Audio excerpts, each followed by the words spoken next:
1 கொரிந்தியர் 11:28 முதல் 31 வசனத்தில் நீங்கள் எப்பொழுதும் கம்யூனியனுக்கு கேட்கிறதான இந்த வார்த்தைகள் இதெல்லாமே, எந்த மனுஷனும் தன்னைத்தானே சோதித்தறிந்து இந்த அப்பத்தை புசித்து இந்த பாத்திரத்தில் பானம் பண்ண கடவன், எண்ணத்தினால்வெனில் அபாத்திரமாய் போஜனம் பானம் பண்ணுகிறவன் கர்த்தருடைய சரீரம் இன்னதென்று நிதானித்து அறியாததனால் அப்படின்னு இருக்கிறது. இந்த கம்யூனியனை குறித்து நமக்கு நிறைய காரியங்கள் வேதாகமத்தில் இருக்கிறது. குறிப்பாக கம்யூனியனை நாம் எப்படி பார்க்கிறோம், அநேகர் எப்படி பார்க்கிறார்கள்னா, அது சபையில் கொடுக்கப்படுகிறதான சடங்காச்சாரங்களில் ஒன்றாக இருக்கிறது. அது 1ஆம் தேதி காலையில் கொடுப்பாங்க, இல்லை முதல் ஞாயிற்றுக்கிழமையில் கொடுப்பாங்க. சில சபைகளில் 2வது ஞாயிற்றுக்கிழமை கொடுப்பாங்க, சில சபைகளில் வருஷத்துக்கு ஒரு தடவை கொடுப்பாங்க, சில இடங்களில் அதுக்கான சில முறைமைகளை வைத்திருக்கிறார்கள். இப்படி இந்த கம்யூனியனை குறித்து நாம் பார்க்கும்பொழுது பலவிதமான முறைமைகள் இருக்கிறது. ஆனால் இந்த திருவிருந்து என்றால் என்ன, இது என்ன, இது ஆக்சுவலாக இது எதுக்காக கொடுக்கப்படுகிறது? அதுவும் குறிப்பாக ஆண்டவர் இதை வசனம் தெளிவாக சொல்லுது, இதை நிதானித்து அறிய வேண்டும். இதை எடுக்கும் பொழுது அது என்னதென்று நிதானித்து அறியாததனால் அப்படின்னு இருக்கு. அப்போ கம்யூனியன் எடுக்கும் பொழுது ரொம்ப கேர்ஃபுல்லாக எடுக்கணும் அப்படின்னு இருக்குது. ஆனால் அந்த கம்யூனியனுக்கு ஒரு பீரியடில் ரொம்ப முக்கியத்துவம் இருந்துச்சு சபையில். நான் சொல்லுவேன், நாங்கள் கம்யூனியன் எடுக்கும் போதெல்லாம் அதுக்கு ஒரு மிகப்பெரிய முக்கியத்துவம் இருந்தது. அதுக்கு ஒரு காத்திருப்பு கூட்டம்னு ஒன்று இருந்தது, சுத்திகரிப்பு கூட்டம்னு ஒன்று இருந்தது. இதையெல்லாம் முடிச்சுட்டு தான் இந்த கம்யூனியனுக்குள்ளே வரவே முடியும். ஞாயிற்றுக்கிழமையில கொடுப்பாங்க, இல்லைனா சில சபைகளில் அந்த சுத்திகரிப்பு கூட்டத்துக்கு வராதவங்களுக்கு கொடுக்கவே மாட்டாங்க. ஆனால் இன்றைக்கி கம்யூனியன் எந்த மாதிரி ஆயிடுச்சு அப்படின்னு கேட்டிங்கன்னு சொன்னால், அது சபையில் நடக்கிறதான ஒரு விஷயம், அவ்வளோதான் முறைமை. அதை யாருக்கு கொடுக்குறோம், என்ன கொடுக்குறோம், எப்படி கொடுக்குறோம், எந்த இது காரியமும் கிடையாது. அதாவது ஒரு காலகட்டத்துக்கு பிறகு சபை தன் நிலையை விட்டு என்ன செய்யுது, அப்படியே டைல்யூட் ஆகுது, சத்தியத்தை விட்டு டைல்யூட் ஆகுது. அது எதனாலன்னு கேட்டிங்கன்னா, ஒன்று உலகத்தினுடைய காரியங்களோடு கலக்குதல், இன்னொன்று மனுஷனை பிரியப்படுத்துதல். ஸ்ட்ரிக்டாக கம்யூனியன் எடுக்கணும்னு நீங்கள் முடிவு பண்ணிட்டீங்க அப்படின்னா சபையில் 10% தான் எடுக்க முடியும். ஆனால் அந்த ஸ்ட்ரிக்டாக ஃபாலோ பண்ணிங்கன்னா ஒரு காலத்தில் 100% எடுப்பாங்க. அவங்க ஸ்ட்ரிக்டாக ஆகிட்டோன்னா அதுக்கப்புறம் அவங்க சத்தியத்துக்கு என்ன செஞ்சுருவாங்க, நிலைநிற்க வந்துடுவாங்க. ஆனால் இவங்க வரமாட்டாங்க, ஐயோ இவ்வளோ ஸ்ட்ரிக்டாக இருந்தால் எல்லாரும் எடுக்க மாட்டாங்க அப்படின்னு சொல்லிட்டு அவங்களுக்காக இப்போ கம்யூனியன் அப்படியே டைல்யூட் ஆகுது. உண்மையிலேயே இந்த கம்யூனியன் என்பது பரலோகத்தினுடைய மிகப்பெரிய திட்டம். இது புதிய ஏற்பாட்டினுடையதான ஒரு முறைமை அல்ல. பழைய ஏற்பாட்டில் ஆரம்பத்திலிருந்து கம்யூனியன் இருக்குது. ஆனால் அந்த கம்யூனியனை கர்த்தர் கொடுக்குற காலகட்டத்தில் அந்த ஜனங்கள் அதை அபாத்திரமாய் போஜனபானம் பண்ணினதுனால அந்த கம்யூனியன் அவங்க கையை விட்டு போய்கிட்டே இருக்குது. போக போக போக கடைசியாக இப்போ நம்ம கைக்கு வந்திருக்குது. முதலாவதாக இந்த கம்யூனியன் யாருக்கு கொடுக்கப்பட்டது வாசிங்க, ஆதியாகமத்தின் புஸ்தகம் 14ஆம் அதிகாரம் 18வது வசனம் வாசிங்க. ஆதியாகமம் 14:18. அன்றியும் உன்னதமான தேவனுடைய ஆசாரியனாயிருந்த சாலேமின் ராஜாவாகிய மெல்கிசேதேக்கு அப்பமும் திராட்சரசமும் கொண்டு வந்து. நல்லா கவனிங்க, இந்த சம்பவம் அவன் அப்பமும் ரசமும் கையில் கொண்டு வந்து மெல்கிசேதேக்கு கொடுக்குறாரு. ஆபிரகாம் தசமபாகம் கொடுக்குறாரு. இப்போ நம்ம இந்த கம்யூனியன் எடுத்துக்கிட்டோம், அப்பரசம் கொடுக்கறது எடுத்துக்கிட்டோம், அப்புறம் தசமபாகம் கொடுக்கறது எடுத்துக்கிட்டோம். ரொம்ப இம்பார்ட்டன்ட் அதுதான். இப்போ சபையில் இதை பற்றி பிரசங்கம் இருக்குது, அதை பற்றி பிரசங்கம் இருக்குது. ஆனால் ஏன் இவர் கொண்டு வந்து கொடுத்தாருங்கிறதுக்கு பிரசங்கம் கிடையாது. ஏன் திடீர்னு, அதுக்கு முன்னாடி ஒரு விஷயம் அப்படி இல்லவே இல்லை. திடீரென்று ஆபிரகாம் கையில் கொண்டு வந்து கொடுக்கப்படுகிறது. இதை நீங்கள் அப்படியே கொஞ்சம் டீட்டெயிலாக பார்த்தீங்கன்னா இது ஒரு ரொம்ப ஆழமான காரியங்கள் உள்ளுக்குள்ள இருக்குது. முதல்ல மனுஷனுடைய வீழ்ச்சி எதில் வந்துச்சுன்னா சாப்பாட்டில். ஆதாம் தான் பழம் சாப்பிட்டார். உங்கள் எல்லாருக்கும் தெரியும், வேண்டாம் என்று விளக்கின கனி அவர் என்ன செய்கிறாரு, இது ஒரு வகையில் அபாத்திரமான போஜனம். அடுத்து நோவா கிட்ட கர்த்தர் சொன்னது என்னன்னா, மாம்சத்தோடு கூட ரத்தத்தை நீ புசிக்க வேண்டாம் அப்படிம்பார். நோவா திராட்சை ரசத்தை குடித்து வெறித்திருந்தான் அப்படின்னு இருக்கு. திராட்சை ரசம் என்பது ரத்தத்துக்கான ஒரு அடையாளமாக இருக்கிறது. உங்கள் எல்லாருக்கும் தெரியும், இந்த ரசத்தை வாங்கி கொடுக்கும்போது இது என் பாத்திரத்திலான புதிய உடன்படிக்கையாக இருக்கிறது. கர்த்தர் சொன்ன வார்த்தை என்னன்னா, மாம்சத்தையும் ரத்தத்தையும் என்ன செய்யாத, மிக்ஸ் பண்ணாத அப்படின்னு சொன்னார். இப்போ நோவா திராட்சை ரசத்தை குடித்தார். இப்போ நீங்கள் இந்த ஆதாமுக்கும் நோவாவுக்கும் உள்ளதான ஒரு கம்பாரிசன் நல்லா கவனிச்சு பாருங்க. வேத வசனத்துல நல்லா கவனிச்சு பாருங்க. ஆதாம் சாப்பிட வேணாம்னு சொல்ற பழத்தை சாப்பிட்றாரு. நோவா விளக்கின திராட்சை ரசத்தை குடிக்கிறார். அப்போ விளக்கின திராட்சை ரசம் நீங்க எப்படி சொல்றீங்கன்னா, நோவா காலத்துக்கு முன்னாடியே இருந்த பாவத்துல புசித்தும் குடித்தும்னு இருக்கு. ஜனங்க என்ன செஞ்சாங்களா, குடித்திருந்தார்கள் அப்படின்னு இருக்குது. நோவா திராட்சை ரசத்தை குடித்து வெறித்திருந்தார். அது ஆவிக்குரிய சத்தியம் என்னன்னா, ரத்தத்தை மாம்சத்தோடு புசிக்க வேண்டாம்னு சொல்லி இருந்தாரு. அந்த திராட்சை ரசம் அவருக்கு கொண்டாந்துச்சு. இப்போ இவர் சாப்பிட்ட உடனே, ஆதாம் சாப்பிட்ட உடனே ஒருத்தன் ஆண்டவர் கேட்குறாரு, நிர்வாணம் வந்துடுச்சு, நீ நிர்வாணி என்று உனக்கு அறிவித்தவன் யார் கேட்குறாரா இல்லையா? இப்போ நோவா திராட்சை ரசம் சாப்பிட்ட உடனே ஒருத்தன் ஓடி போய் நோவா நிர்வாணமாக இருக்கிறாரு அறிவிச்சிட்டான். அங்க அறிவித்தவன் யார்? இங்க அறிவிச்சாச்சு. அங்க இந்த காரியம் வந்த உடனே சர்ப்பம் சபிக்கப்பட்டது. உங்களுக்கு தெரியும், பூமி சபிக்கப்பட்டது. இங்க கானான் சபிக்கப்பட்டான். ரெண்டு விஷயமும் பாருங்க ஒரே மாதிரி தான் இருக்கும். இப்போ முதல்ல ஆதாமை கொண்டு பலுகி பெருகி பூமியை நிரப்ப சொன்னார். அடுத்து நோவாவை கொண்டு நீங்கள் பலுகி பெருகி பூமியை நிரப்ப சொன்னார். இந்த ரெண்டு பேருமே ஒன்னு போஜனம், இன்னொன்னு பானம். இந்த ரெண்டுத்திலையுமே விழுந்து போவாங்க. அந்த வீழ்ச்சி என்ன ஆயிடுச்சுன்னு பாத்தீங்கன்னா, அதுக்கு அடுத்து ஆண்டவர் யாரை செலக்ட் பண்றாருன்னு பாத்தீங்கன்னா ஆபிரகாமை. இப்ப ஆபிரகாம் கிட்ட இந்த மாம்சமும் ரத்தமும் சேர்ந்து கொடுக்கப்படுகிறது, அப்பமும் ரசமும், போஜனமும் பானமும் சேர்த்து கொடுக்கப்படுகிறது. இங்கேயும் சொல்றார் ஆபிரகாம் பார்த்து, பூமியில் உள்ள சந்ததிகள் எல்லாம் உனக்குள் ஆசீர்வதிக்கதா இருக்கிறபடினாலே உன் சந்ததி வானத்து நட்சத்திரத்தை போல, கடற்கரை மணலை போல. அங்கேயும் சந்ததியை பத்தி தான் பேசுவாரு, நோவா கட்டியும் சந்ததியை பத்தி தான் பேசுவாரு, ஆபிரகாம் சந்ததியை பத்தி தான் பேசுறாரு. அங்க அவன் போஜனத்துல விழுந்தான், இவன் பானத்துல விழுந்தான். இப்ப இதை ரெண்டுத்தையும் கரெக்ட் பண்ற விஷயத்தை தான் யார் கையில கொடுக்குறாரு? ஆபிரகாம் கையில கொண்டு கொடுக்கிறார். அப்பத்தையும் ரசத்தையும் கொண்டு கொடுக்கிறார். அப்ப ஆபிரகாம் கிட்ட ஏன் அப்பமும் ரசமும் வருது அப்படின்னு கேட்டீங்கன்னா, அவர் கானானுக்குள்ள வந்துட்டார்.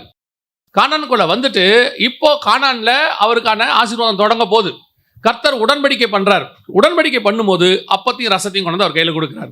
கொடுத்து அந்த இடத்துல ஆண்டவர் அவரை ஆசீர்வதிக்க தொடங்குகிறார். அப்போ முதல் கம்யூனியன் எங்க வருது? நேரடியா எங்க வருதுன்னா ஆபிரகாம் கையில வருது. ஆபிரகாம் கையில கொடுத்து அவனோடு கூட உடன்படிக்கை பண்ணப்படுகிறது. கர்த்தர் அவரை ஆசீர்வதித்தார், மெல்கிசேதேக்கு ஆசீர்வதித்தார் அப்படின்னு இருக்குது. ஆனால் இந்த கம்யூனியன் அதற்கு பிறகு இருந்துச்சா, கண்டினியூ ஆச்சா அப்படின்னு பாத்தீங்கன்னா, அடுத்து ஈசாக்கு தானே, ஆபிரகாமுக்கு அப்புறம் ஈசாக்கு தானே. ஈசாக்கு கிட்ட கம்யூனியன் போச்சான்னு பார்த்தா கம்யூனியன் போகல. என்ன வந்துருச்சு? வாசிங்க ஆதியாகமத்தின் புஸ்தகம் 17ஆம் அதிகாரம் 9-10 வாசிங்க. ஆதியாகமம் 17, 9, 10 வாசிங்க. பின்னும் தேவன் ஆபிரகாமை நோக்கி, இப்பொழுது நீயும் உனக்கு பின் தலைமுறை தலைமுறையாக வரும் உன் சந்ததியும் என் உடன்படிக்கையை கைக்கொள்ளுங்கள். எனக்கும் உங்களுக்கும் உனக்கு பின்வரும் உன் சந்ததிக்கும் நடுவே உண்டாகிறதும் நீங்கள் கைக்கொள்ள வேண்டியதுமான என் உடன்படிக்கை என்னவென்றால், உங்களுக்குள் பிறக்கும் சகல ஆண் பிள்ளைகளும் விருத்த சேதனம் பண்ணப்பட வேண்டும். ஏன் திடீர்னு உடன்படிக்கை மாறிடுச்சு? 14ஆம் அதிகாரத்துல அப்பமும் ரசமும் கொண்டு வந்து உடன்படிக்கை பண்ணப்படுது. இப்போ உடன்படிக்கை 17ஆம் அதிகாரத்துல மாறுது. மாறிட்டு ஆபிரகாம் சொல்றாரு, விருத்த சேதனம் பண்ணப்படணும். இன்னும் சொல்ல போனா நியாயப்பிரமாணம் வருது. அந்த அப்பமும் ரசமுங்கிறது புதிய ஏற்பாட்டு பிரமாணம், மெல்கிசேதேக்கின் போனவை. அங்கிருந்து நியாயப்பிரமாணத்துக்குள்ள போகுது. ஏன் திடீர்னு இந்த மாற்றம் வருது? நல்லா கவனிச்சுக்கொள்ளுங்க. அப்பமும் ரசமுங்கிறது இயேசு கிறிஸ்துவின் ரத்தத்துக்கு அடையாளமாக இருக்கிறது. இயேசு அப்படித்தானே சொல்றாரு, இதை வாங்கி புசியுங்கள், இது என் மாம்சமும் என் ரத்தமா இருக்கிறது. இப்ப ஆண்டவர் சொல்றாரு, உங்க மாம்சத்துல இப்ப நான் என்ன பண்ண போறேன்? உடன்படிக்கை விருத்த சேதனம்னா யாரோட பண்றாங்களோ அவங்க மாம்சத்துல, அவங்க மாம்சமும் ரத்தமும். உடன்படிக்கை இவர் மாம்சத்து ரத்தத்துல இருந்து யார் மாம்ச ரத்தத்துக்கு மாறிடுச்சு? எதிரில் எடுக்கிறதான ஆளுக்கு மாறிடுச்சு. ஆபிரகாம் அவர் சந்ததிக்கு மாறிடுச்சு. ஏன் இந்த மாற்றம்? இந்த மாற்றம் ஏன் திடீர்னு நடக்குது? இவர் தான் 14ஆம் அதிகாரத்தில் ஆபிரகாம் கிட்ட சொல்றாரு, நான் உன்னோடு கூட உடன்படிக்கை பண்ணி நான் உன்னை ஆசீர்வதிப்பேன் அப்படின்னு சொல்றாரு. ஆனா இங்க திடீர்னு மாறி, நான் உன்னோட உடன்படிக்கை பண்றேன், இது உனக்கும் உன் சந்ததிக்கும் இருக்கும், அவங்க மாம்சத்துல. இதே காரியத்தை தான் ஆண்டவர் சொல்லும் போது சகரியாவில் 9ஆம் அதிகாரத்தில் சொல்லும் பொழுது 11வது வசனம் வாசிங்க. சகரியா 9:11.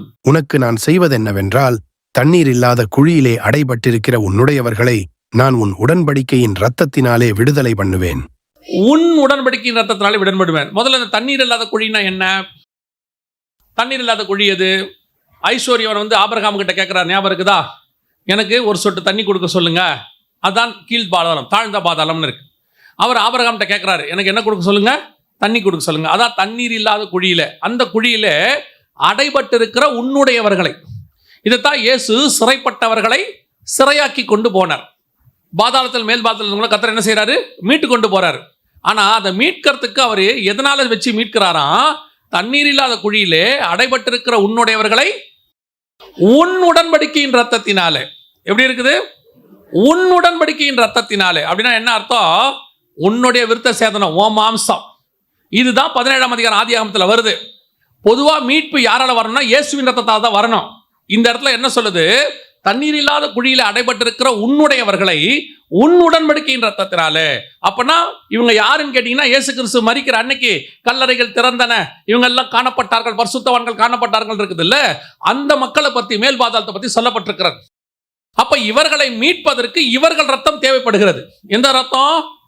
விருத்த சேதனம், நியாயப்பிரமாணம் தேவைப்படுது. அதனாலதான் எபிரேயர் 11 இந்த பழைய ஏற்பாட்டு பரிசுத்தவான்களை பத்தி சொல்லும் பொழுது 39 வசனம் சொல்லுது, விசுவாசத்தினாலே இவர்கள் எல்லாரும் நற்சாட்சி பெற்றிருந்தும் வாக்குத்தத்தம் பண்ணப்பட்டதை, ஏன்னா இவங்களாம் விருத்த சேதனம் பர்ஃபெக்டா, நியாயப்பிரமாணத்தை பர்ஃபெக்டா ஃபாலோ பண்ணவங்க, இயேசு வரும்போது தான் அவங்களுக்கு விடுதலை கிடைச்சிச்சு. அது வரைக்கும் அவங்க மேல் பாதத்தில் அடைக்கப்பட்டிருந்தாங்க. குழியிலே அடைக்கப்பட்டிருக்கிற உன்னுடையவர்களை. இது எங்க தொடங்குச்சுன்னா 17ஆம் அதிகாரத்தில் தொடங்குது. ஆனா 14ஆம் அதிகாரத்தில் கொடுக்கப்பட்டது அப்பமும் ரசமும். 17ஆம் அதிகாரத்தில் கொடுக்கப்படுகிறது நியாயப்பிரமாணம், விருத்த சேதனம், மாம்சமும் ரத்தமும். ஏன் திடீர்னு இந்த மாற்றம் இப்படி மாறி வருவதற்கு காரணம் என்ன அப்படின்னு பாத்தீங்கன்னா, 14ஆம் அதிகாரத்தில் ஆண்டவர் ஆபிரகாமோடு உடன்படிக்கை பண்ணுகிறார். 15ஆம் அதிகாரத்தில் ஆபிரகாம் தமஸ்கு ஊரனாகிய எலியேசரை தனக்கு பிள்ளையாக கேட்கிறார். 16ஆம் அதிகாரத்தில் ஆகாரோடு கூட ஆபிரகாம் இணைகிறார். 17ஆம் அதிகாரத்தில் 16ஆம் அதிகாரத்திலேயே ஆகார் இஸ்மவேலை பெற்றெடுக்கிறார். இப்போ 17ஆம் அதிகாரத்தில் தான் உடன்படிக்கை மாறுது. என்ன மாறுது? விருத்த சேதனம் உள்ள வருது, நியாயப்பிரமாணம் உள்ள வருது. 14ஆம் அதிகாரத்தில் சொல்லும் போது உனக்கும் உன் பின்வரும் சந்ததிக்கும் கர்த்தர் அவனை ஆசீர்வதிச்சிட்டார். ஆனா இங்க என்ன வாய் போச்சு அப்படின்னு கேட்டா, இந்த நியாயப்பிரமாணம் மாறி, அதாவது சுயாதீன பிரமாணத்துல இருந்து அப்பம ரசத்துல இருந்து விருத்த சேதனம் வந்துடுச்சு. காரணம் என்ன? அங்கேயே அந்த 14ஆம் அதிகாரத்திலேயே ரொம்ப அருமையா அந்த ஒரு வசனம் இருக்குது. 20வது வசனம் வாசிங்க. 14:20. உன் சத்துருக்களை உன் கையில் ஒப்புக் கொடுத்த உன்னதமான தேவனுக்கு ஸ்தோத்திரம் என்று சொன்னான். இவனுக்கு ஆபிராம் எல்லாவற்றிலும் தசமபாகம் கொடுத்தான். சோதோமின் ராஜா ஆபிராமை நோக்கி, ஜனங்களை எனக்கு தாரும், பொருள்களை நீர் எடுத்துக்கொள்ளும் என்றான். அதற்கு ஆபிராம் சோதோமின் ராஜாவை பார்த்து, ஆபிராமை ஐசுவரியவானாக்கினேன் என்று நீர் சொல்லாதபடிக்கு நான் ஒரு சரட்டையாகிலும் பாதரட்சையின் வாரையாகிலும் உமக்கு உண்டானவைகளில் யாதொன்றையாகிலும் எடுத்துக்கொள்ளேன் என்று வானத்தையும் பூமியையும் உடையவராகிய உன்னதமான தேவனாகிய கர்த்தருக்கு நேராக என் கையை உயர்த்துகிறேன். ஏன் இவர் கையை உயர்த்தினார் தெரியுதா? 14ஆம் அதிகாரம் 18ல் இந்த கையில தான் அப்பமும் ரசமும் வாங்கியிருக்கிறாரு. இப்ப கையை உயர்த்தி சொல்றாரு, எந்த கையினால அப்பமும் ரசமும் வாங்கினேனோ அந்த கையினால சோதோமின் ஆசீர்வாதத்தை நான் தொடமாட்டேன்னு அர்த்தம். புரியுதா? அதுக்கு முன்னாடி ஆபிரகாம் வாங்கினாரு. 12ஆம் அதிகாரத்தில் பார்வோன் கிட்ட வாங்கினார் எல்லாத்தையும். பார்வோன் கொடுக்கும்போது எல்லாத்தையும் எடுத்துக்கிட்டு தான் வந்தாரு. இப்பதான் அவருக்குள்ள என்ன வருது? மனமாற்றம் வருகிறது. சோதோம் ராஜா கொண்டு வந்து ஆசீர்வாதத்தை கொடுக்கிறாரு. கொடுக்கும்போது இவர் சொல்றாரு, வானத்தையும் பூமியும் உண்டாக்கின தேவன். இதே ஆசீர்வாதத்தை தான் மெல்கிசேதேக்கு வந்து சொல்வாரு, வானத்தையும் பூமியும் உண்டாக்கின தேவன் உன்னை ஆசீர்வதிக்கிறார். இப்ப கரங்களை உயர்த்தி சொல்றாரு, இந்த கையில தான் அப்பமும் ரசமும் இருக்கு. இந்த கையால இனி சோதோமின் ஆசீர்வாதத்தை நான் என்ன செய்ய மாட்டேன்? தொடமாட்டேன். ஒரு பாதரட்சியின் வாரை கூட தொடமாட்டேன். பர்ஃபெக்ட். இதான் கம்யூனியன் எடுக்கிற மெத்தட். கம்யூனியன் எடுக்கும்போது என்ன சொல்லுது? ஒன்று இந்த கையினால கம்யூனியன் எடுக்கணும், இல்லை இந்த கையினால அழிவுக்கு உண்டான ஆசீர்வாதத்தை பெற்றுக்கொள்ளணும். எது? சோதோம். 14ஆம் அதிகாரத்தில் சோதோம் ராஜா வராரு. 18ஆம் அதிகாரத்தில் 19ஆம் அதிகாரத்தில் சோதோம் அழிஞ்சு போகுது. ஸோ அது என்னது? அழிவின் நகரம், அதாவது பூமிக்குரியதுன்னு வச்சுக்கோங்களேன். அதாவது இதோடு கூட முடிய போகுது. ஏன்னா அது கடைசி காலத்துக்கான அடையாளமாக இருக்குது. ஏன்னா சோதோமை வந்து ஆண்டு கடைசி காலத்துக்கு அடையாளமாக கொண்டாடுறார். லோத்துவின் நாட்களில் நடந்ததை நினைத்துக் கொள்ளுங்கள் அப்படின்னு சொல்றாரு. அப்போ ஒன்று அது, இல்லை இது. ஒன்று உலகம், இல்லைன்னா பரலோகம். ஒன்று பாகால், இல்லைன்னா கர்த்தர். ஏதாவது ஒன்று தான். ரெண்டு நினைவுகளால் குந்தி என்ன செய்ய முடியாது?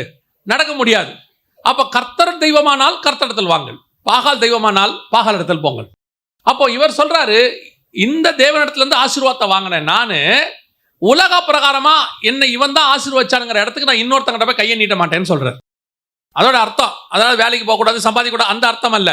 என்னை ஆசீர்வதிக்கிற ஒருத்தர் இருக்கிறாரு, அவருக்கு தான் அந்த கணம் மட்டும் உண்டு, மற்றவங்களுக்கு அந்த கணம் கிடையாதுன்னு அர்த்தம். இப்போ என்ன நடக்குது? 14ஆம் அதிகாரத்துல பர்ஃபெக்டா இருந்த ஆபிரகாம் 15ஆம் அதிகாரத்துல அவருக்கு ஒரு ஆசை வருது. என்ன ஆசை வருது? இப்போ ஆண்டவர் வந்து 15ஆம் அதிகாரம் 1ஆம் வசனத்துல வாசிக்கும் பொழுது ஆபிரகாம அவர் வந்து என்ன பண்ண வர்றாருன்னா, தேற்றுறதுக்காக வர்றாரு. நீ பயப்படாதே, நான் உனக்கு மகா பெரிய கேடகமும் பெலனுமாய் இருக்கிறேன். ஏன்னா இதுக்கு முன்னாடி அவர் சோதோம் ராஜாக்களுக்காக மற்ற அதிபதிகளோட சண்டை போட்டிருக்கிறார், பெலிஸ்தி அதிபதிகளோட. ஸோ எல்லாரையும் ஜெயிச்சிருக்கிறார். இப்போ இவரை ஆண்டவர் வந்து கம்ஃபர்ட் பண்ண வர்றாரு.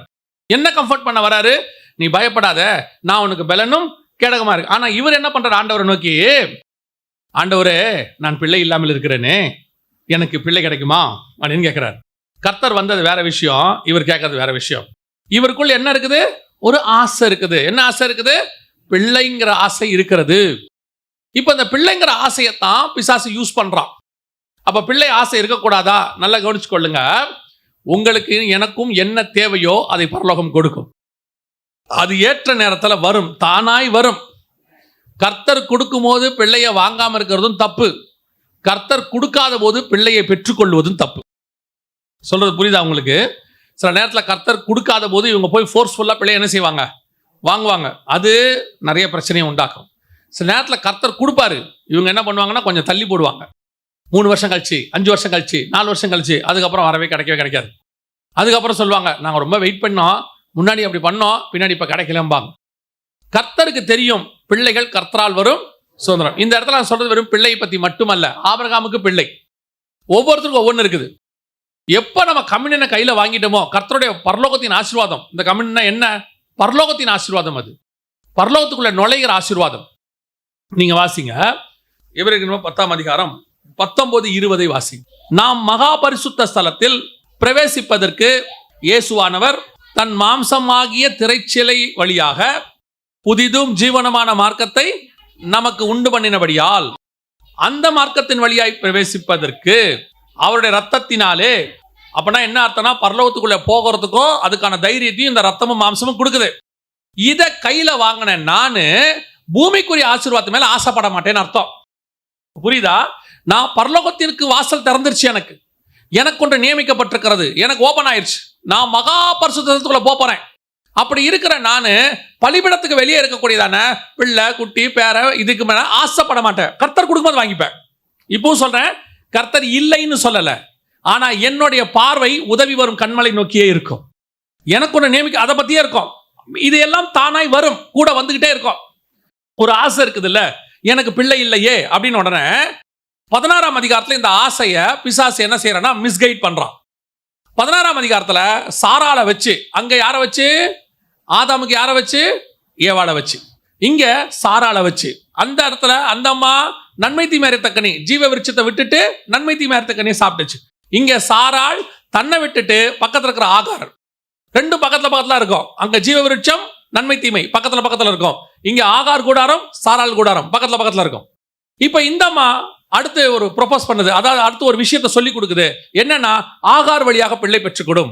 16ஆம் அதிகாரத்தை ஆகார் இஸ்மவேலை பெற்றெடுக்கிறாங்க. துஷ்ட மனுஷன் வந்துட்டான்.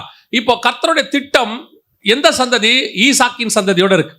இப்ப இவர் எங்க ஆகாரோட கூட இணைந்ததுனால சோதோமின் ராஜாவுடையதான ஆசீர்வாதத்துல கை வைக்க மாட்டேன்னு சொன்ன ஆபிரகாம் இப்போ பார்வோன் ராஜாவுடைய ஆசீர்வாதத்துல கை வச்சிட்டார். புரியுதா உங்களுக்கு? அங்க மனுஷங்களை மட்டும் எனக்கு கொடுத்துரு, பொருளை எடுத்துக்கோன்னா சோதம் ராஜா. இங்க பார்வோன் மனுஷங்களையும் சேர்த்து கொடுத்தான். அங்க பொருளை கூட தொட மாட்டேன்னவர் இங்க பார்வோனுடைய ஆசீர்வாதத்தினுடைய மனுஷங்களை தொட்டார். இதனுடைய விளைவு என்ன ஆயிடுச்சுன்னு கேட்டீங்கன்னு சொன்னா, இந்த உடன்படிக்கை முடிஞ்சு புது உடன்படிக்கை வந்துருச்சு. இந்த உடன்படிக்கை ஸ்டாப் ஆயிடுச்சு. அதாவது பரலோகத்துக்கு போகிற வழி என்னவாயிருச்சு? ஸ்டாப் ஆயிடுச்சு. அதனாலதான் ஆபிரகாம் தூரத்தில் அவைகளை கண்டு நம்பி அணைத்து கொண்டு வாக்குத்தத்தம் பண்ணப்பட்டவைகளை அடையவில்லைன்னு இருக்குது. ஏன் அவங்க வாக்குத்தத்தம் பண்ணப்பட்டதை அடையல? எல்லாம் வாக்கு பண்ணாரு ஆண்டவர், சூப்பரா தான் சொன்னாரு, கம்யூனியன் கையில கொடுத்தாரு. ஆனா நடுவுல என்ன வந்துருச்சு? ஒரு ஆசை நுழைஞ்சிருச்சு உள்ள. அந்த ஆசை தான் ஆதாமுக்குள்ள போச்சு. தேவர்களை போல இருப்பாய், அந்த ஆசையை உள்ள போட்டான். இங்க எனக்கு பிள்ளை இல்லாமல் இருக்கிறேனே, அந்த ஆசையை போட்டான். தேவர்களை போல இருக்கணும்னா என்ன செய்யணும்? பழம் சாப்பிடு. பிள்ளை இல்லாமல் இருக்கணும் என்ன செய்யணும்? ஆகார பாரு. எல்லாம் ஒரே கான்செப்ட் தான், சேம் விஷயம். இதைத்தான் இன்னைக்கு கம்யூனியன் கையில வாங்குற உங்களுக்கும் எனக்கும் பிசாசு பண்றது. நீங்க என்ன நினைச்சுக்கிட்டு இருக்கிறீங்க? நான் சர்ச்சுக்கு வந்து கம்யூனியன் வாங்கிட்டா கண்டிப்பா பரலோகத்துக்குள்ளே பிரவேசிச்சிருவேன், எனக்கு ஆண்டவர் கண்டிப்பா பரலோகத்துக்கு கூட்டிட்டு போயிடுவாரு, அப்படிதான் பிரசங்கம் பண்றாங்க. ஆனா கம்யூனியன் கையில இருக்கும்போது நீங்கள் இன்னொன்றையும் கையில தொட்டால், ஒன்று அது இல்லை இது, இன்னொன்றையும் கையில தொட்டால் அது உங்களை பரலோகத்துக்கு போக விடாதபடிக்கு தடுத்து நிறுத்திடும். வாக்கு தத்தம் பண்ணப்பட்டதை அடையாமல். உங்களுக்கு கர்த்தர் நியமிச்சது ஆசீர்வாதம். உங்க மனைவி, உங்க குடும்பம், அதுல யாரும் பேச்சே இல்லை. உலக ஆசை, உலகத்தில் உள்ளதின் மேல உள்ள பற்று, கொஞ்சம் கொஞ்சமா பிசாசு உங்க தரிசனத்தை விட்டு திருப்பிடுவான். உங்களுக்கு நியமிக்கப்பட்டதுல இருந்து திருப்பிடுவான். அப்ப உங்களுக்கே தெரியாது. இப்ப ஆபிரகாம் பாருங்க, 86 வயசுல இஸ்மவேல் பறக்கிறாரு. 99 வயசு வரைக்கும் கர்த்தர் ஆபிரகாம் கிட்ட பேசவே இல்லை. 16ஆம் அதிகாரம் கடைசி வசனம், ஆதியாகமம் 16 கடைசி. ஆகார் ஆபிராமுக்கு இஸ்மவேலை பெற்றபோது ஆபிராம் 86 வயதாயிருந்தான். ஆபிராம் 99 வயதான போது கர்த்தர் ஆபிராமுக்கு தரிசனமாகி 13 வருஷம் கர்த்தர் ஆபிரகாமோட பேசல. ஆபிரகாமுக்கு அது பெருசாவே தெரியல. ஏன்னா கையில யார் இருக்கிறா? இஸ்மவேல். ஆசீர்வாதம் இருக்குது. நான் எதிர்பார்த்த ஆசீர்வாதம், என் பையன், என் குமாரன், கர்த்தர் எனக்கு வாக்கு பண்ணார், ஆசீர்வதிச்சார் எல்லாருக்கு. ஆனா இங்க என்ன, 13 வருஷம் கர்த்தர் அவனோட கூட பேசவில்லை. 13 வருஷம் கர்த்தருக்கும் அவனுக்கும் தொடர்பு இல்லை. 13 வருஷம் கழிச்சு கர்த்தர் பேசுறாரு. பேசும்போது பார்த்தா உடன்படிக்கை மாறி பழைய ஆசீர்வாதம் கையை விட்டு போயிருச்சு. வேறொன்றை கையில கொடுக்குறாரு. விருத்தாச்சேதனம் பண்ணுப்பாங்கிறாரு. அப்ப அந்த அப்பமோ ரசமோ அது ஓவர், பினிஷ். அதை பத்தி நீ பேசாத, அவ்வளவுதான், முடிஞ்சிருச்சு, அதோட ஓவர். இப்ப நான் வேற ஒன்றை தருகிறேன் உனக்கு. எனக்கு ஒரு ஊழியக்காரரை தெரியும். அந்த ஊழியக்காரருக்கு கர்த்தர் அற்புதமான ஒரு ஊழியத்தை வைத்திருந்தார். அருமையான ஒரு ஊழியம். அந்த ஊழியத்தில் நான் அவரை சேர்ந்து ஜோம் பண்ணுவோம்.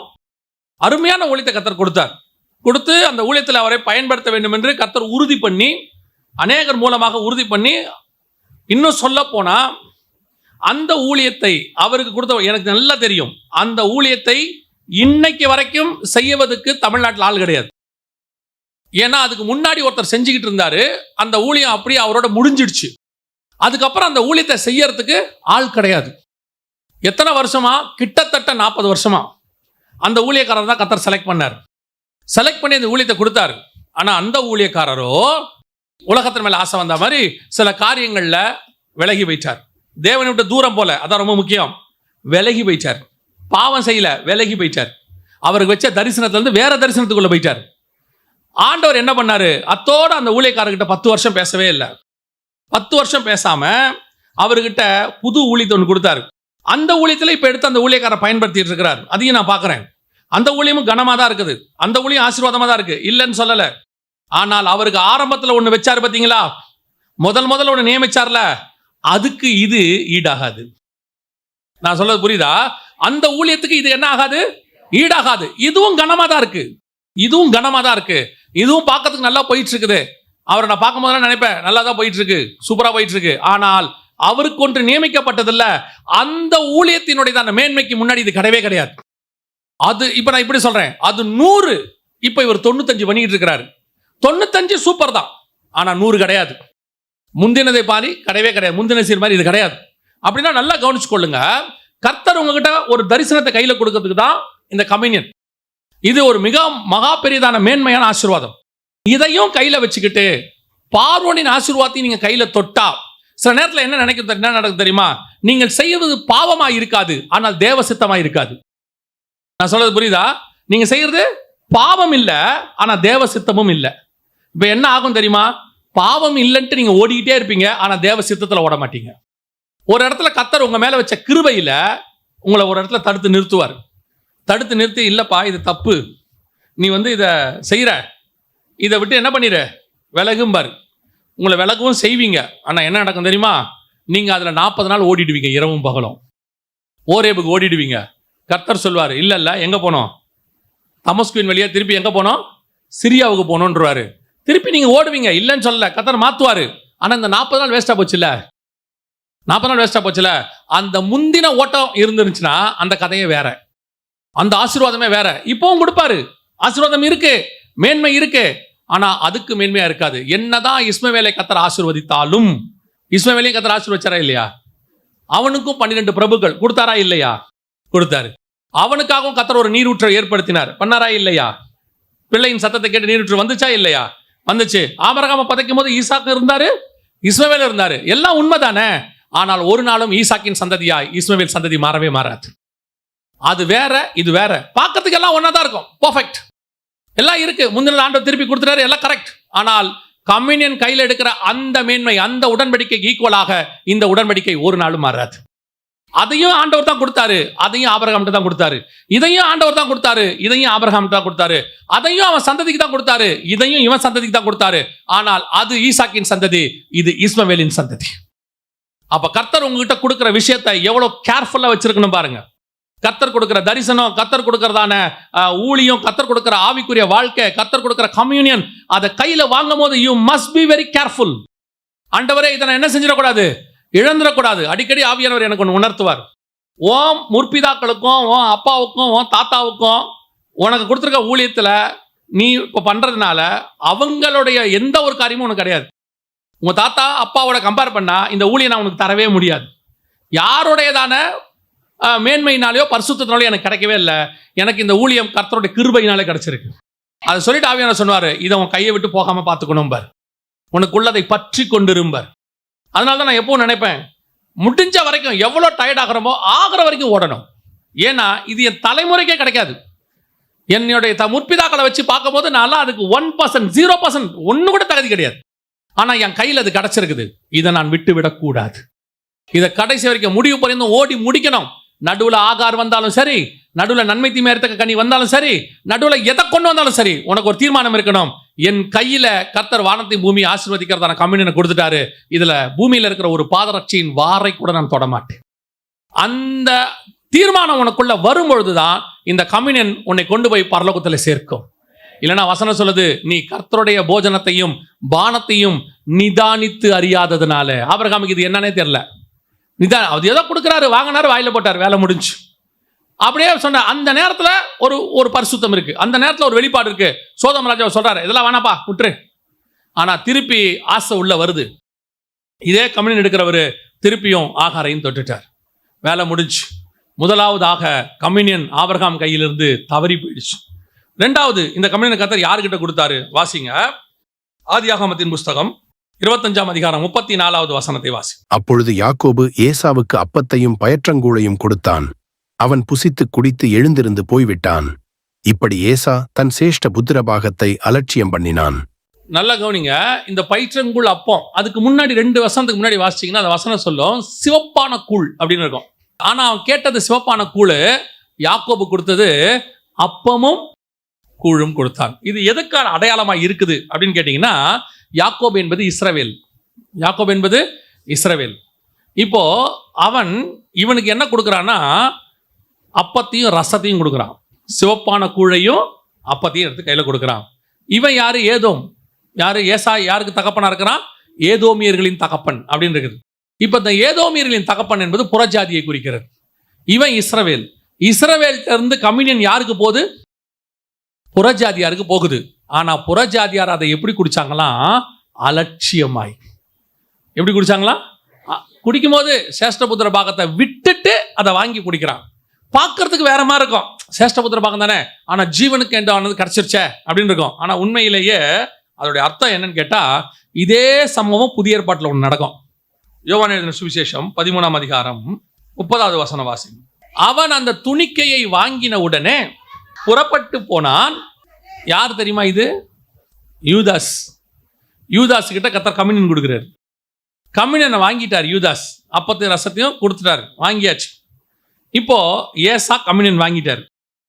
அந்த கம்யூனியனை வாங்கும் போது ஏசா, நான் சொல்ற பயிற்றன் கோலையும் அப்பத்தையும் வாங்குறார். வாங்கும்பொழுது அவர் கொடுத்தது என்ன? சேஷ்டபுத்திர பாகத்தை கொடுத்து வாங்குறார். இப்போ இங்க இவர் கம்யூனியன் வாங்குறாரு. ஆனா வாங்கும் போது இவர் மிக முக்கியமான ஒரு விஷயத்தை செய்யறார்.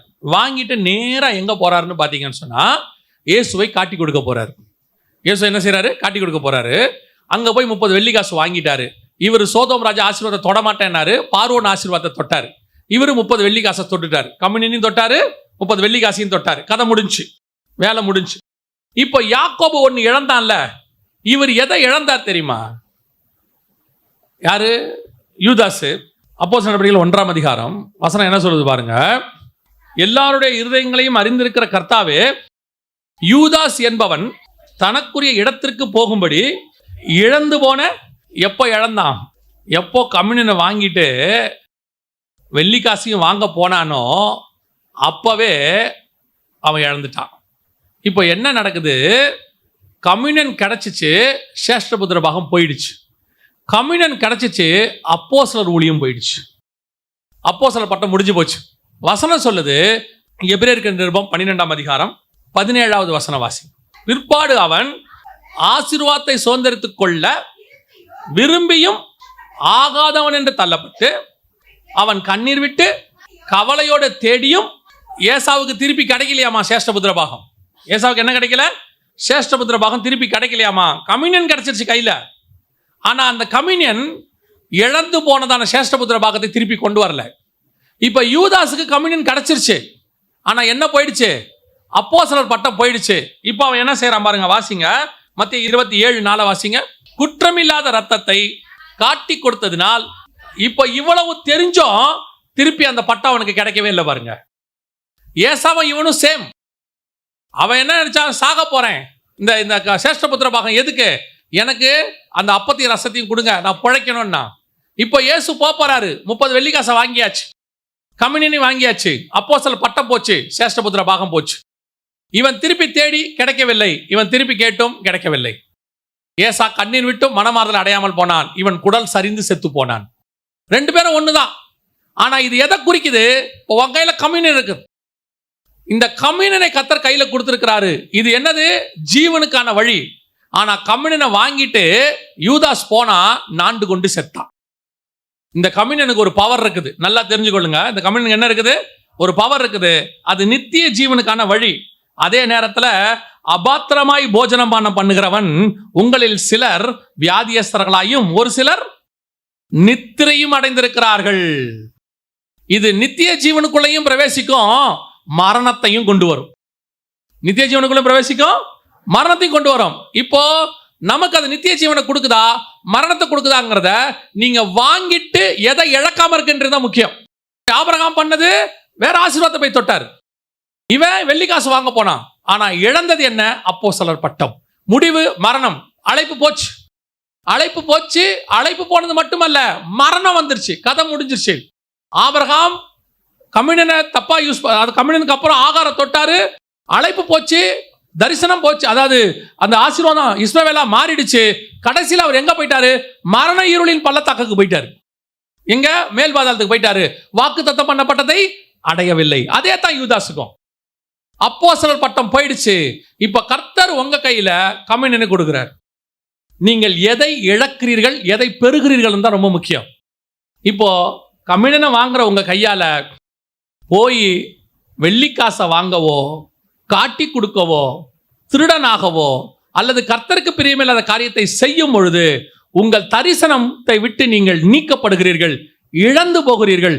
அதை விட ரொம்ப முக்கியம் என்ன அப்படின்னு கேட்டீங்கன்னு சொன்னா, நீங்கள் மரித்து போவீர்கள் வசனம் சொல்லுது. உங்களில் சிலர் நித்திரை அடைந்திருக்க. அந்த நித்திரை அடைஞ்சவங்கள ஃபர்ஸ்ட் யாருன்னா யூதாஸ் தான். நான் பைபிள்ல இருந்து ஒரு முக்கியமான விஷயத்தை சொல்றேன், நல்லா கவனிச்சுக்கொள்ளுங்க. யூதாஸ் போய் காசு வாங்கினான்றது ஒரு நார்மலான விஷயம். ஆனா பணம்ங்கிறது பைபிள்ல ரொம்ப ரொம்ப கேர்ஃபுல்லா ஹேண்டில் பண்ண வேண்டிய ஒரு விஷயம். இந்த பணத்திலையும் பொருளாசையிலையும் விழுந்தவனை தூக்கவே முடியாது பைபிள்ல. நீங்க நல்லா கவனிச்சு பாருங்க.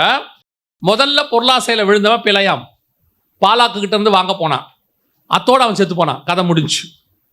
2வது பொருளாசையில விழுந்தவன் சவுல், ஆடு மாடுகள் மேல ஆசை வச்சான், செத்து போனான், ராஜ்யபாரம் போயிடுச்சு. 3வது கேயாசி, நாகமான் கிட்ட இருந்து பணம் வாங்க போனான், நாண்டு கொண்டு செத்து போனான். இங்கே யூதாஸ் வெள்ளிக்காசு வாங்க போனான், நாண்டு கொண்டு செத்து போனான். புதிய ஏற்பாட்டு சபையின் காலத்தில் அனனியா சப்பீரால் தனக்கு உண்டானவைகளில் ஒரு பங்கு என்ன பண்ணாங்க? மறைத்து வைத்தார்கள். 2 பேரும் செத்து போனார்கள். நல்லா கவனிச்சிங்கன்னா, எத்தனையோ பாவத்தில் விழுந்தவன தூக்க முடிஞ்சிருச்சு பைபிள்ல. விபச்சாரக்காரனை தூக்கிட்டாரு, விபச்சாரக்காரியை தூக்கிட்டாரு, அந்த அம்மாவுக்கு மன்னிச்சிட்டாரு, தாவீதை மன்னிச்சிட்டாரு. நான் சொன்னது உங்களுக்கு புரியுதா? கொலைகாரனை மன்னிச்சிட்டாரு, எல்லா காரையும் மன்னிச்சிட்டாரு, லஞ்சம் வாங்கினவனை மன்னிச்சிட்டாரு, சகையு எல்லாரையும் மன்னிச்சிட்டாரு. ஆனா பொருளாசையில விழுந்தவனை மன்னிக்கவே இல்லை, எழுந்திருக்கவே இல்லை. அவ்வளவுதான், அவன் எழுந்திருக்க மாட்டான். பொருளாசையில விழுந்தவன் எழுத மாட்டான். ஒரு பண விஷயத்தில் எனக்கு ரொம்ப ஆச்சரியமா, ஒவ்வொருத்தருக்கும் ஒரு டெஸ்ட் இருக்கு பைபிள்ல, ஒவ்வொருத்தருக்கு ஒரு டெஸ்ட். இப்போ பேதுருக்கு மீன் தான் டெஸ்ட். இந்த மீனை என்ன செஞ்சிரு, 2 போட் நிறைய மீன் கொடுத்துட்டாரு, இவைகளை விட்டு விடு, என்னை பின்பற்றி வா. ஆனா யோவான் வந்து அன்பானவன். யோவான் என்னது? அன்பானவன், ரொம்ப அன்பான சீஷன். அவங்கிட்ட சொல்லும் போது உங்க அப்பா விட்டுடுவான் பாரு. அவன்கிட்ட என்ன சொல்லுவார்னா, வலையையும் உன் தகப்பனையும் விட்டுட்டு வா. இப்போ அவன் வசனம் சொல்லும், தன் வலையையும் தகப்பனையும் விட்டு வரான். சின்ன பையன் அப்பா விட்டுட்டு வரான், அவனுக்கு அதான் டெஸ்ட். அதே நேரத்தில் மத்தேயுவுக்கு கவர்மெண்ட் வேலை டெஸ்ட். அவர் டாக்ஸ் டிபார்ட்மெண்ட்ல இருந்தாரு, அவரை பார்த்து வேலையை விட்டுட்டு வான்னாரு. உங்களுக்கு சொல்றது புரியுதா? ஒருத்தருக்கு ஒவ்வொரு டெஸ்ட். யூதாஸுக்கு பணம் டெஸ்ட். யூதாஸ் கையில் என்ன கொடுத்துருந்தாரு? பணப்பையா. அவன் தான் ஹேண்டில் பண்ணிட்டே இருந்தான் எப்பவுமே. சரி, நான் ஒன்று சொல்லுவேன், வேத வல்லுநர்கள் சொல்றாங்க, நான் சொல்லல. 12 சீஷர்கள்லயே ரொம்ப நல்ல அறிவாளிங்கிறது யூதாஸ் தானம்மா. ஸ்காரியோத் யூதாஸ் ஸ்காரியோத்னு சொல்றாங்கல்ல, இந்த ஸ்காரியோத்துங்கிறது வந்து ஒரு மிகப்பெரியதான ஒரு காரியத்தை அவங்க சொல்றாங்க, வேத வல்லுநர்கள் சொல்றாங்க. அவ்வளோ பெரியதான, ஏன்னா அவங்ககிட்ட பணத்தை ஹேண்டில் பண்ண கொடுக்குறாருன்னா அவன் மேல ஒருத்தங்கிட்ட நீங்க பணத்தை யார்கிட்ட கொடுப்பீங்க? நம்பிக்கை உள்ள ஆள் தானே கொடுப்பீங்க. அப்படி கொடுக்குறாருன்னா அவ்வளோ ஒரு ஆள் தான். ஆனா அதுதான் அவனுக்கு டெஸ்டா. எது அவங்ககிட்ட நல்ல குணமோ அதுதான் அவனுக்கு டெஸ்ட். அவங்ககிட்ட பணத்தை தான் டெஸ்ட். அவன் பணத்தை ஜெயிச்சிருக்கணுமா? எதை ஜெயிச்சிருக்கணும்? இவர் பேதுரு வந்து மீனை ஜெயிச்சிட்டாரு, மத்தியாயு வேலையை ஜெயிச்சிட்டாரு, யோவான் அப்பா விட்டு வந்தார், அன்பை ஜெயிக்கிறாரு. என் நாமத்தின் நிமித்தம் தாயாவது தகப்பனையாவது விட்டவன் எவனோ அது யாருன்னா யோவான் தான். நிலத்தையாவது எதையாவது விட்டவன் எவனோ அது யாருன்னா பேதுரு தான். இருக்கு பார்த்தீங்களா? அந்த மாதிரி இவன் இதில் ஜெயிச்சிருக்கணுமா? இதுதான் அவன் வீழ்ச்சிக்கு காரணமாயிருச்சான். நான் சொல்வேன், 2 காரியங்கள் எங்கள் பாஸ்டர் அடிக்கடி சொல்வார், எங்களுக்கு ஊழியர் எங்கள் மெசேஜில் சொல்வார். ஒன்று பணம், இன்னொன்று பெண்ணாசை பொன்னாசை. இந்த 2ஐயும் பயங்கரமான டெஸ்டா. அதில் மிக முக்கியமாக எழுந்திருக்க முடியாத வீழ்ச்சின்னு 2 தான். ஒன்று பணம், இன்னொன்று உபதேசம். இது 2லையும் விழுந்தவனை தூக்குறது கஷ்டம் பாரு எங்கள் பாஸ்டர். பணத்தில் விழுந்தவனு தூக்குறது கஷ்டம், இதில் உபதேசத்தில் விழுந்தவனு தூக்குறது கஷ்டம். தயவு செய்து நான் உங்களுக்கு சொல்கிறேன், கர்த்தர் உங்களை சில பொறுப்புகளை வச்சிருக்கிறாரா? அந்த பொறுப்புகள் என்பது ஏதோ உங்களுக்கு கொடுக்கப்பட்டதான வாய்ப்பல்ல, உங்களுக்கு வைக்கப்பட்ட எக்ஸாம். ஒருவேளை ஒவ்வொருத்தருக்கும் ஒரு எக்ஸாம் மாதிரி. அந்த எக்ஸாமை நீங்கள் பாஸ் பண்ணால் போதும். நீங்கள் பசியோ பஞ்சமோ பட்டயமோ வராது. ஆனால் உங்கள் கையில் இருக்கிற பணத்தை நீங்கள் கரெக்டாக ஹேண்டில் பண்ண வேண்டியிருக்கும். அதில் கொஞ்சம் நீங்கள் மிஸ்கைட் ஆகி கொஞ்சம் எடுக்க ஆரம்பிச்சிங்கன்னா, கொஞ்சம் திருட ஆரம்பிச்சிங்கன்னா, இப்போ நீங்கள் எடுக்கிறது அந்த ஆளுக்கு தெரியாது. இன்னைக்கு நிறைய பேர் அப்படி இருக்காங்க. இதான் டெஸ்ட். இப்போ உங்கள் நீதி அங்கே எடுபடாது.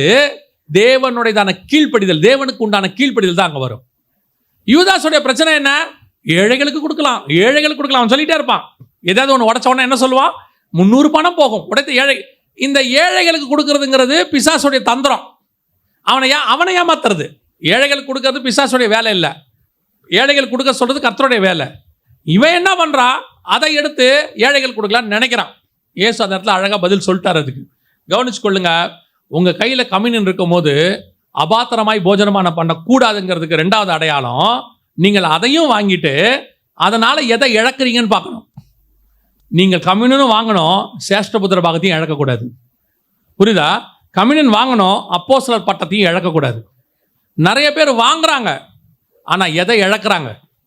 இன்னைக்கு நிறைய பேர் கம்யூனியன் கொடுக்கறதுனாலயே அதை நிதானித்து அறியாததுனால இவன் என்ன நினைக்கிறான்? ஆண்டவர் ஏதோ அப்பம் விட்டு கொடுக்குறாரு, வாங்குப்பா வாயில போடு, போய் 30 வெள்ளிக்காசை வாங்க, வேலையை முடி, இயேசுவை காட்டி கொடு. இப்போ கம்யூனியன் என்ன பண்ணிடுச்சு? உன்னை குடல் சரிந்து சாக விட்டுருச்சு. அந்த கம்யூனியன் உன்னை கொன்று போட்டு விட்டது. வசனம் அப்படிதான் சொல்லுது, அபாத்திரமாய் போஜனமான பண்ணுகிறவர்கள் நித்திரை அடைவார்கள். அதில் ஃபர்ஸ்ட் ஆள் யாருன்னு கேட்டீங்கன்னா யூதாஸ் காரியத். கவனிச்சு கொள்ளுங்க. ஏசா தன் சேஷ்டபுத்திர பாகத்தை இழந்து போனான். யூதாஸ் அப்போஸ்தலர் பட்டத்தை இழந்து போனான். பின்னாட்களில் அலைந்து தேடியும் ஏசாவுக்கு அது கிடைக்கவில்லை. இவன் போய் குற்றமில்லாத ரத்தத்தை காட்டி கொடுத்தேனே என்று போய் சொன்ன போதும் அப்போஸ்தலர் பட்டம் திருப்பி கிடைக்கவில்லை. அவன் மனமாறுதலை அடையவில்லை. இவன் நாண்டு கொண்டு செத்தான். வேலை முடிஞ்சு. அப்போ எதை பெறுகிறோம் எதை இழக்கிறோம்ங்கிறது ரொம்ப முக்கியம். கம்யூனியன் எடுக்க வேண்டியது முக்கியம். அதே நேரத்தில் உங்களுக்கு உண்டான மிக முக்கியமான காரியங்களில் கேர்ஃபுல்லாக இருக்கணும். தப்பா கம்யூனியன் எடுத்தீங்க, உங்களுக்குள்ளதான அழைப்பு தரிசனம் காணாமல் போகும். இது 2வது. 3வது மிக முக்கியமானது, அதை நான் சொல்லிட்டு முடிக்கிறேன். வாசிங்க 2 சாமுவேல் புஸ்தகம் 6ஆம் அதிகாரம் 19வது வசனம் வாசிங்க. இஸ்ரவேலின் திரள் கூட்டமான ஸ்திரீ புருஷராகிய சகல ஜனங்களுக்கும் அவரவருக்கு ஒவ்வொரு அப்பத்தையும் ஒவ்வொரு இறைச்சி துண்டையும் ஒவ்வொரு படி திராட்சரசத்தையும் பங்கிட்டான். பிற்பாடு ஜனங்கள் எல்லாரும் அவரவர் தங்கள் வீட்டிற்கு போய்விட்டார்கள். இது அடுத்த கம்யூனியன். ஆபிரகாமுக்கு அடுத்து யாருக்கிட்ட வருது? ஏசா கிட்ட. ஏசா கிட்ட இருந்து யாருக்கிட்ட வருது? தாவீது கிட்ட வருது. தாவீது கம்யூனியன் எடுத்து என்ன செய்யறாரு? கொடுக்குறாரு. தாவீது கம்யூனியன் தான் கொடுக்குறாருன்றதுக்கு என்னங்க அர்த்தம்? நீங்க எப்படி சொல்ல வரீங்க அப்படின்னு சொல்லி கேட்டீங்கன்னா, கவனிங்க. அதே 6ஆம் அதிகாரம் 14வது வசனம் வாசிங்க. 6:14 வாசிங்க. தாவீது சணல் நூல் ஏபோத்தை தரித்து கொண்டு தன் முழு பலத்தோடும் கர்த்தருக்கு முன்பாக. ஏன் தாவீது சணல் நூல் ஏபோத்து தரித்தான்? வசனம் சொல்லுது, தாவீது சணல் நூல் ஏபோத்தை தரித்து கொண்டு. சணநூல் ஏபோத் யார் தரிக்கணும் தெரியுமா? ஆசாரியன் போட வேண்டிய ட்ரெஸ்ஸு. இந்த ட்ரெஸ்ஸை இப்போ யார் போட்டிருக்கிறா? தாவீது போட்டிருக்கிறாரு. தாவீது யாரு? ராஜா. ராஜாவும் ஆசாரியனுமா அவர் உள்ள நுழைகிறாரு. புரியுதா? தாவீது ராஜா, ஆனால் என்ன வஸ்திரம் போட்டிருக்கிறான்? ஆசாரிய வஸ்திரம் போட்டிருக்கிறான். இப்போ அவன் எதுக்குள்ள வரானா? எருசலேமுக்குள்ள நுழைகிறான். இதே இடத்துல இதே மாதிரி 1000 வருஷம் கழிச்சு உள்ளே நுழைஞ்சவர் தான் இயேசு கிறிஸ்து. கழுதையின் மேல ராஜாவா நுழைகிறார் இல்ல, யூதருக்கு ராஜாவாயின்ட்டு எல்லாரும் ஆடி பாடினார்கள். இங்கேயும் தாவீதோடு கூட எல்லாரும் என்ன பண்றாங்க? ஆடி பாடினார்கள். இப்போ உள்ளே நுழைகிறாங்க, இயேசு நுழைகிறாரு. இயேசு ஆசாரியனும் ராஜாவுமான மெல்கிசேதேக்கு. தாவீது ஆசாரிய வஸ்திரம் தரித்து ராஜாவாக உள்ளே நுழைகிறார். இப்போ இயேசு எருசலேமுக்குள்ள வந்து சீஷர்கள் கையில் என்னத்தை எடுத்து கொடுத்தாரு? அந்த ராத்திரியிலே அவர் அப்பத்தை எடுத்து பிட்டு இருக்குதானே. நம்ம வாசனில் 1 Corinthians 11 அதானே சொல்லுது. அவர் அதே எருசலேமுக்கு வந்து எல்லாருக்கும் அப்பத்தை ரசத்தை என்ன பண்றாரு? சீஷர்களுக்கு எடுத்து கொடுக்கிறாரு. அதைத்தான் இந்த இடத்துல தாவீது செய்கிறாரு. இஸ்ரவேலின் திரள் கூட்டமான ஸ்ரீ புருஷராகிய சகல ஜனங்களுக்கும் அவரவருக்கு ஒவ்வொரு அப்பத்தையும் ஒவ்வொரு இறைச்சி துண்டையும் ஒவ்வொரு படி திராட்சரசத்தையும் பங்கிட்டான். அப்பனா என்ன அர்த்தம்? அப்போ, ரசம், இறைச்சி துண்டு. இதைத்தான் இயேசு சொல்றாரு, இந்த அப்பத்தை வாங்கி புசியுங்கள், இந்த பாத்திரத்தில் வாங்கி பானம் பண்ணுங்கள். அப்பத்தை கொடுக்கும்போது சொல்றாரு, இது என்னுடைய மாம்சமா இருக்கு, இறைச்சி. இந்த 3 தான் அங்க தாவீது கொடுக்கிறார். ஏன்னா தாவீது ஏன் இறைச்சி துண்டு கொடுக்கிறாருன்னா, இயேசுவின் மரணம் அங்க வரல, இயேசுவின் அடையாளம் அங்கே வரல, சரீரம் வரல. அதனால இயேசு அதுக்கு அடையாளமா அப்பம், இறைச்சி, திராட்சரசம். இயேசு இதே 3 தான் சொல்றாரு, இந்த அப்பத்தை வாங்கி புசியுங்கள், இது என்னுடைய மாம்சமா இருக்கிறது. இந்த பாத்திரத்தில் பானம் பண்ணுங்கள், இது என்னுடைய ரத்தமா இருக்கிறது. இதே 3 கான்செப்ட் தான் அங்க இருக்கு. திராட்சரசம், அப்பம், இறைச்சி. இங்கேயும் திராட்சரசம், அப்பம், இயேசுவினுடைய சரீரம் 3 இருக்கு. சேம். ராஜாவும் ஆசாரியமா நுழைந்தாரு, ராஜாவும் ஆசாரியமா நுழைகிறார். எருசலேம் அங்கேயும் ஆடினார்கள், இங்கேயும் பாடினார்கள், எல்லாம் பர்ஃபெக்ட். ஆனா இந்த கம்யூனியன்ல ஒரு பிரச்சனை இருக்குது, அதான் ரொம்ப முக்கியம். ஆபிரகாம்ல ஒன்று இருந்துச்சு, ஏசாவில் ஒன்று இருந்துச்சு. இங்க என்ன பிரச்சனை இருக்குது? வாசிங்க அதே வசனம். இஸ்ரவேலின் திரள் கூட்டமாகிய ஸ்திரீ புருஷராகிய சகல ஜனங்களுக்கும் அவரவருக்கு ஒவ்வொரு அப்பத்தையும் ஒவ்வொரு இறைச்சி துண்டையும் ஒவ்வொரு படி திராட்சரசத்தையும் பங்கிட்டான். அப்புறம் பிற்பாடு ஜனங்கள் எல்லாரும், இது கொடுத்தது ஆசாரிப்பு கூடார வாசல்ல. புரியுதா உங்களுக்கு? அவர்கள் கர்த்தருடைய பெட்டியை உள்ளே கொண்டு வந்து, 17வது வசனம் வாசிங்க. அவர்கள் கர்த்தருடைய பெட்டியை உள்ளே கொண்டு வந்து அதற்கு தாவீது போட்ட கூடாரத்திற்குள் இருக்கிற அதன் ஸ்தானத்திலே அதை வைத்தபோது தாவீது கர்த்தருடைய சந்நிதியிலே சர்வாங்க தகன பலிகளையும் சமாதான பலிகளையும் இட்டான். இப்போ கூடார வாசல்ல இதெல்லாம் நடக்குது. முடிஞ்ச உடனே எல்லாத்தையும் வாங்கிட்டு ஜனங்க எங்க போயிட்டாங்க? அவர்கள் தங்கள் வீட்டுக்கு போனார்கள். இதுல என்னங்க தப்பு இருக்குது? பின்ன வாங்கிட்டு வீட்டுக்கு தானே போனோம், இல்லைன்னா தப்பு இருக்குது அப்படின்னா இந்த வசனத்தை வாசிங்க. எபிரேயர் 10:19-20 வாசிங்க. ஆகையால் சகோதரரே, நாம் பரிசுத்த ஸ்தலத்தில் பிரவேசிப்பதற்கு இயேசுவானவர் தமது மாம்சமாகிய திரையின் வழியாய் புதிதும் ஜீவனுமான மார்க்கத்தை நமக்கு உண்டு பண்ணினபடியால் அந்த மார்க்கத்தின் வழியாய் பிரவேசிப்பதற்கு அவருடைய இரத்தத்தினாலே நமக்கு தைரியம் உண்டாயிருக்கிறபடியினாலும். அப்ப அப்பத்தி ரசத்தையும் வாங்கிட்டு எங்க போனோம்? கூடாரத்துக்குள்ள போனோம். அப்பத்தி ரசத்தை வாங்கிட்டு எங்க போனோம்? கூடாரத்துக்குள்ள. இவங்க இருக்கிறது பலிபீடம். பலிபீடத்துக்கு தான் அப்பம ரசம் வாங்குறாங்க. அப்பம ரசம் வாங்கிட்டு ஆட்டோமேட்டிக்கா எங்க போகணும்? கூடாரத்துக்கு உள்ள போனோம். எது வரைக்கும் உள்ள போனோம்? மகா பரிசுத்த ஸ்தலத்துக்குள் பிரவேசிப்பதற்கு அப்பத்தையும் ரசத்தையும் கொடுத்தாரு அப்படின்னு இருக்குது. ஆனா ஜனங்கள் எங்க போனார்கள்? அவர்கள் தங்கள் வீடுகளுக்கு போனார்கள். அதோட அர்த்தம் என்னன்னா, அன்னைக்கு கூடாரத்துக்குள்ள போறதுக்கு ஜனங்களுக்கு என்ன இல்லை? வாய்ப்பு இல்லை. ஏன்னா இயேசு வந்து மரிக்கல. ஆனா அப்பமும் ரசமும் இருக்கு. ஆனா இவங்க எல்லாம் எங்க போக முடியாது? கூடாரத்துக்குள்ள போக முடியாது. எல்லாம் வீட்டுக்கு போயிட்டாங்க. ஆனா இப்போ உங்களுக்கும் எனக்கும் உள்ளே பிரவேசிப்பதற்கு வழி இருக்கிறது. ஆனால் நீங்களும் நானும் திருப்பியும் அவர்கள் வீட்டுக்கே போயிட்டு இருக்கிறோம். அதோட அர்த்தம் என்னன்னா, அப்ப கம்யூனியன் வாங்கிட்டு வீட்டுக்கு போக கூடாதான அந்த அர்த்தம் இல்லை. நாம் எங்கிருந்து வந்து கம்யூனியன் வாங்குறோமோ, பழையவைகள் எல்லாம் ஒளிந்து போயின, எல்லாம் எங்கிருந்து வாங்குறோமோ அந்த ஸ்டேஜை விட்டு இன்னும் ஆவிக்குரிய வாழ்க்கையில் அடுத்த ஸ்டேஜுக்குள்ள போகணும். இந்த கம்யூனியனை கையில் வாங்கணும் உங்களுக்கு என்ன தோணும்னா, மீண்டும் உலகத்தில் போய் ஆசீர்வாதமாக இருக்கணும்னு தோணக்கூடாது. நான் இன்னைக்கு கம்யூனியன் எடுத்துட்டேன், அடுத்து நான் தசமாங்க கொடுத்துட்டேன். ஏன்னா கம்யூனியன் எடுக்கும்போது அடுத்த என்ன கொடுக்குறான்? ஆபிரகாம் தசமாங்க கொடுக்குறாங்க. தசமாங்க கொடுத்துட்டேன், கர்த்தர் என்ன பல மடங்கு ஆசீர்வதிப்பாரு. 10% கொடுத்தா 100% கொடுப்பாரு அப்படின்னு திருப்பி எங்க போகக்கூடாது? பின்னாடி போயிடக்கூடாது. இந்த மாதம் கம்யூனியன் எடுக்கிறீங்க, இப்போ கொடுப்பாங்க உங்களுக்கு, கம்யூனியன் கொடுப்பாங்க. அடுத்த மாதம் வரும்போது கம்யூனியன் எப்படி எடுப்பீங்க? இப்படியே தான் எடுப்போம். இல்லைன்னா டிஃபரன்ஸ் இருக்குது அப்படின்றீங்களா? இந்த மாதம் கம்யூனியன் எடுத்தீங்கல்ல, அடுத்த மாதம் இந்த கம்யூனியனுடைய எடுக்கிறதுக்கு முன்னாடி உங்கள் ஆவிக்குரிய வாழ்க்கை எவ்வளோ வளர்ந்துருக்குது? எந்த அளவுக்கு வளர்ந்துருக்குது? இன்னும் கொஞ்சம் முன்னேறி இருக்கிறீங்களா? அப்பமா ரசம் வாங்கினா அடுத்து எங்கே போனோம்? இன்னும் கொஞ்சம் முன்னேறி உள்ளதானே போனோம். கம்யூனியன் வாங்குறீங்களே, திருப்பி அடுத்த மாதம் வரும்போதும் இப்போ எப்படி பாவமோ, இப்போ எப்படி பலகீனமோ, இப்போ எந்த இடத்துல இருக்கிறோமோ அதே இடத்துல திருப்பி ஜெபம், ஆண்டவரே பாவியாக என் மேல் கிருபையாயிரும். இந்த அப்பமும் ரசமும் மாசம் மாசம் வந்து சடங்காச்சாரமா உங்களுக்கு மாறி நீங்க முன்னேறணுங்கிற இடத்துக்கே போல அவரவர்கள் தங்கள் தங்கள் வீடுகளுக்கு திரும்பி போனார்கள். அதே ஸ்பிரிச்சுவல் லைஃப், அதுவே பேக் ஸ்லைடிங், திருப்பி பின்னாடி அதே மாதிரி தான் போறோம். ஆனா புதிய ஏற்பாட்டில் உங்களுக்கு எனக்கு கர்த்தர் கொடுத்தது பின்னாடி போவதற்கு அல்ல, முன்னாடி போவதற்கு. அப்ப இதை எடுத்துட்டு ஆவிக்குரிய வாழ்க்கை பலிபிடத்திலிருந்து பரிசுத்த ஸ்தலத்துக்குள் பிரவேசிக்கணும். நான் இப்ப அப்பம் ரசம் வாங்கிட்டேன், இப்ப நான் உள்ளே பிரவேசித்து சமூகத்தின் அப்பத்தை புசிக்கிறவனாய் நான் மாறணும். மேஜைக்கு மேல பரிசுத்த அப்பம் இருக்கு, நான் இன்னும் ஆவிக்குரிய வாழ்க்கையில வளரணும். அடுத்து அதை தாண்டி மகா பரிசுத்த ஸ்தலம் திரைச்சலையின் வழியாக நான் இன்னும் உள்ளே பிரவேசித்து அந்த உடன்படிக்கை பெட்டிக்குள்ள மறைவான மண்ணான்னு ஒண்ணு இருக்குது, உடன்படிக்கை பெட்டில மண்ணா வச்சிருக்கிறாரு. இயேசு சொல்றாரு, ஜெயம் கொள்ளுகிறவன் எவனோ அவனுக்கு மறைவான மண்ணாவை தருவேன், நான் அதை போய் சாப்பிடணும். இப்ப இஸ்ரவேல் ஜனங்க என்ன பண்ணாங்க? அப்பத்தையும் ரசத்தையும் வாங்கிட்டு திருப்பி அவங்க வீட்டுல என்ன இருக்குதோ சாப்பிட போயிட்டாங்க. ஆனா உங்களுக்கும் எனக்கும் பழையவைகள் அல்ல, புது மன்னாவை கத்தர் வச்சிருக்கிறாரு. இன்னும் ஆவிக்குரிய வாழ்க்கையில முன்னேற்றம், இன்னும் நான் முன்னேறணும், இன்னும் முன்னேறணும், இன்னும் முன்னேறணும். எது வரைக்கும் முன்னேறணும்? மகா பரிசுத்த ஸ்தலத்துக்குள் பிரவேசித்து அது உள்ள ஒரு மன்னா இருக்குது, அது உள்ள ஒரு மறைவு இருக்குது, அதை போய் நான் புசிக்கிற வரைக்கும் என்னுடைய ஓட்டம் ஓடிக்கிட்டே இருக்கணும். பைபிள் சொல்லுது, அப்பத்தையும் ரசத்தையும் வாங்கினியா அடுத்த ஸ்டெப் இன்னும் முன்னாடி போ. அடுத்த கம்யூனியன் எடுக்கும் போது நீ சமூகத்து அப்பத்தை சாப்பிட்றவனா மாறி இருக்கணும். பைபிள்ல இருந்து கர்த்தருடைய வார்த்தையை பிட்டு கொடுக்கிறவனா மாறணும், பிட்டு சாப்பிட்றவனா மாறணும்.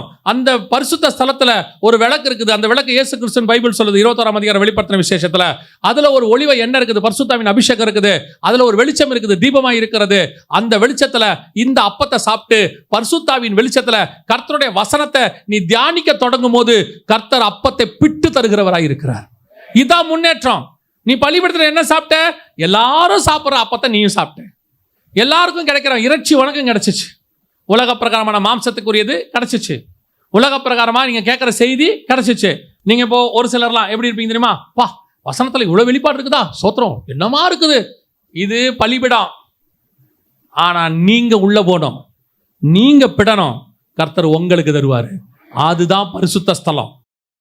இதை தாண்டி திருப்தி அடைஞ்சிடக்கூடாது. ஐயோ, சிலர் சொல்லுவாங்க, பிரதர் சிஸ்டர் எப்படி இப்படிலாம் கர்த்தர் உங்களுக்கு வெளிப்படுத்துறாரு, ரொம்ப நல்லா இருக்கு, ரொம்ப சூப்பரா இருக்கு, அந்த விளக்குலயே உட்காந்துடக்கூடாது. ஆமா ஆமா, இந்த எங்ககிட்ட 12 அப்பம் இருக்குது, புட்டு புட்டு கொடுத்துக்கிட்டே இருக்கான், அவன் சாப்பிட்டுக்கிட்டே இருப்பான். அப்புறம் உங்களுக்கு மண்டையில கொஞ்சம் ஒரு புகழ்ச்சி ஏறும். வெள்ளிக்கு குகையும் பொண்ணுக்கு புடமும் மனுஷனுக்கு புகழ்ச்சியுமே சோதனை. ஐயோ, உங்களை மாதிரி பேசுறதுக்கு இல்லவே இல்லை, என்ன வெளிப்பாடு, என்ன சூப்பரா இருக்கு, என்ன நல்லா இருக்குது. ஓஹோ, இதுக்கு மேல அவன் போக மாட்டான். எது உள்ள போக மாட்டான்? மகா பரிசுத்தத்துக்குள்ள போக மாட்டான். ஏன்னா இந்த வெளிச்சத்துல இந்த அப்பத்தை சாப்பிட்றதுலே அவர் என்னவாயிட்டாரு? திருப்தி ஆயிட்டாரு. ஆண்டவர் சொல்றாரு, அடுத்த வாட்டி கம்யூனியன் வாங்குற எதுக்கு தெரியுமா? இந்த அப்பத்தை உட்காந்து அங்கேயே சாப்பிட்றதுக்கு இல்லை, இன்னும் தாண்டி உள்ள போ. அது உள்ள ஒரு மறைவான மண்ணா இருக்கு. அது என்ன தெரியுமா? அது யாருக்கும் கிடைக்காத அப்பம், ஒருத்தருக்கும் கிடைக்காது, உனக்குன்னு மட்டும் கர்த்தர் வச்சிருப்பாரு. அது மோசே மேகத்துக்குள்ள போகும்போது அவருக்கு கிடைக்கும், அது பவுல் பரதீசிக்குள்ள போகும்போது அவருக்கு கிடைக்கும், யோவான் ஆவிக்குள்ளாகும் போது அவருக்கு கிடைக்கும். அது வேற யாருக்கும் இல்லை, உங்களுக்குரியது மட்டும். அது உங்களுக்குன்னு மட்டும் வச்சிருப்பாரு. அந்த இடம் தான் மகா பரிசுத்த ஸ்தலம். அதுல பிரவேசிப்பதுக்கு தான் கம்யூனியன் உங்களுக்கு யூஸ் ஆகுது. அந்த வெளிப்பாடு, அந்த மறைபொருள் பழைய ஏற்பாட்டில் யாருக்கும் கிடைக்காது, ஒரு சிலரை தவிர. எனக்கு ரொம்ப ஆச்சரியம் என்னன்னா, மோசையை பார்த்து கர்த்தர் சொல்ற வார்த்தை, அவனோடு கூட நான் மறைவாகவோ தீர்க்க தரிசனமாகவோ பேசுகிறது இல்லை, வெளியரங்கமாய் பேசுகிறேன். இது எப்படிங்க அப்படின்னு பார்க்கும்போது, எனக்கு கர்த்தர் சொல்லி கொடுத்ததை சொல்றேன்.